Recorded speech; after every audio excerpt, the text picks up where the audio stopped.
So which deals with all the advanced compensation stuff here. So where we'll be starting with the basic framework of compensation. So we'll be knowing here the advanced compensation terminology and the kind of rules that we'll be having here. We'll be just understanding that, and then from there we'll be getting into merit process, merit plan process. We'll be creating some of the merit plans, and we'll be not doing all this in a regular compensation. A regular compensation will be actually dealing with the grades, profiles, compensation package that you'll be giving to employee, and plans like salary plan, hourly plan will be there, right?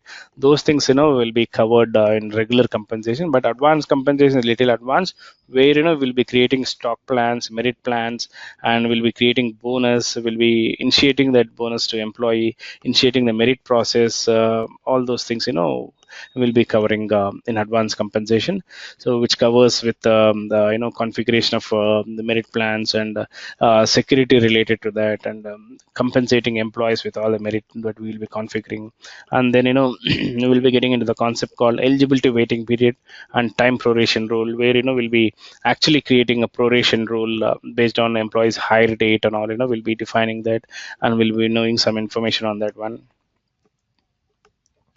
And then we have some kind of matrix here. So we'll be actually creating matrix, and we'll be knowing how this matrix will be there, compensation matrix will be created. We'll be knowing that information here. And then we'll be getting into kind of bonus plans, what kind of bonus plans are available, and what could be a kind of eligibility rules for those benefit plans and all. We'll be seeing there. And we'll be getting some understanding of because every year as part of your annual review process, you'll be going into bonus plan. You'll be assigning some bonus to the employees, right? So that will be part of your annual compensation review process. So how to create those benefit plans and how to assign those benefit plans and all, we'll be seeing that in bonus plan. And stock also. So this depends upon organization to organization. So not every organization will be having stocks and all. So these are all the concepts specifically on advanced compensation. But if you wanted to include basic compensation also, I'll be including that. Probably one or two sessions, or not two, one session, one or two sessions may get extended if we add that one. But the total course duration that we have designed, considering the complete topics that we have listed here, is for around 15 hours.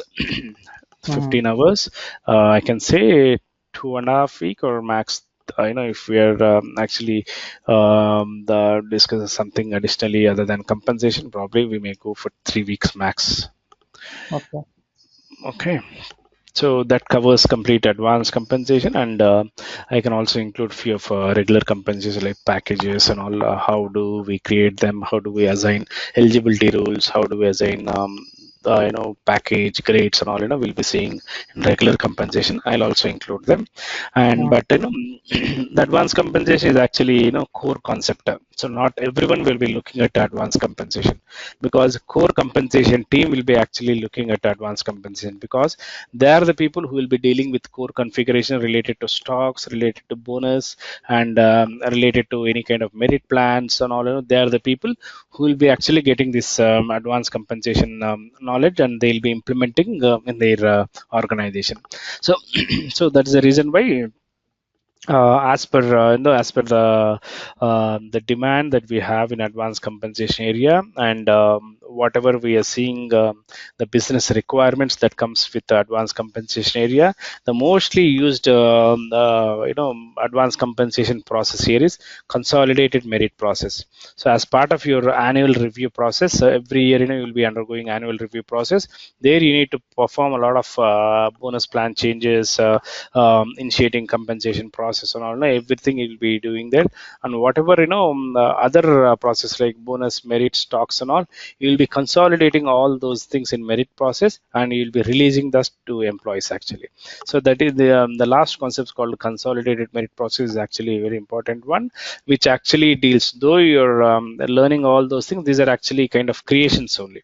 So like bonus plan you'll be creating, and stock plan you'll be creating. So whatever you're creating in our in previous sessions, whatever you're learning here, you'll be actually consolidating all those plans and initiating a kind of complete process, and publishing that process to employees, so that the employees will be really getting their new compensation, revised salary, and revised bonus amount, that we are allocating. That will be as part of your consolidated merit process, which will be doing in advanced compensation. So these are the kind of concepts that we have in advanced compensation, and which are generally used both for total rewards as well as for advanced compensation setups and all. So total rewards mostly deal with all the kind of bonus, all the kind of benefits that we are providing to employee. So that deals with actually kind of typical configurations. We have total rewards business object in Workday, so that provides you a list of all the benefits that we are providing to employee, and based on the configuration also that compensation team will be performing. So total rewards object will be capturing that information, and if that needs to be reported, a report has to be created. If that needs to be report has to be converted into statement, that employee should be able to access the statement. A statement should be created. Okay. Yeah.